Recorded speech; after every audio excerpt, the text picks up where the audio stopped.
How about these for garbage fees? These are on every car. Is that garbage? I will tell you it's garbage. And you know what else is garbage? What we're really here for on Sunday. Hello and welcome to Trucking Answers. It's the Sunday Rant on Sunday. All right, garbage fees, but you know what else is garbage? The ATA. Why do I say that? Well, because in my opinion, it's true. They came out recently and had a big thing and said, look, government, we need some help. You need to change trucking to make it better. They're talking to the government. They want government action and different programs and stuff for pay. One of them was pay. I love that. Now they're up to 78,000, by the way, in the last thing I saw, because when you pull numbers out of your rear, you can just make them up as you go. So now they're 78,000 short of drivers and like 40,000 technicians, right? They called them. And we're short a bunch of technicians here because none of them know what they're doing. But that's another story. But so we're short all that. So pretty soon it'll just be 100,000. I assume they're working up to that number by the end of the year. So they want help from the government with pay. It seems to me that companies can just raise your pay. Now, actually, they didn't say raise, so maybe they want it to be lower, for all I know. And I love the other thing that they commented on, that the government needs to stand strong and help out the owner-operators, because the owner-operator model is what made this country. That's what the ATA said. They've almost single-handedly been one of the organizations that, helps to ruin many people's lives when their huge companies go out and will grab all the freight at, a lower rate.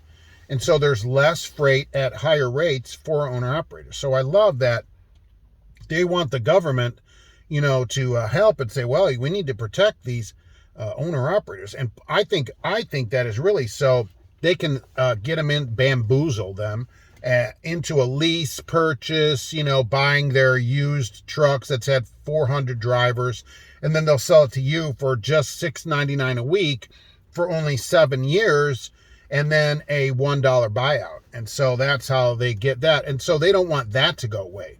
That's really what they're talking about, where they're like, how do we get the drivers? How can we get them to pay all the bills, plus not have any benefits and make less money? What can we do? And the guys in the back are like, well, just lease them a truck. Good idea, Johnson. So that's I think why they want that protected. But to go to the government and say, look, you government, you need to do something about pay. The pay, is going to attract drivers. We have to attract drivers. And of course, we're also on, the 18 to 20-year-old program or whatever, which we know recently has 4 drivers in it. So, that has been a complete flop, as we figured it would be. It's tough today to even convince young people to get into trucking, which can be a great career if you take the right path through it. It's like, any field. So you walk this way, you're fine. You walk this way, you fall into the gully. Let's put it that way. This way, right, you get blown up by, hostiles, whatever, stuff like that. So it can be good. It just isn't always good. And I would say if you get in, try and stay away, from companies that associate themselves with the ATA, maybe. Right, exactly. So that's the problem with all these junk fees on this car. It reminds me of all the junk and garbage that the ATA says nearly every day out of their own mouths and on their own press releases, which you can go look at over there, which are just fascinating reading if you ever run out of paper wherever you are. So that's what we could do with that. Back to the junk fees. Thanks for watching, and we'll be back soon with another Trucking Answers.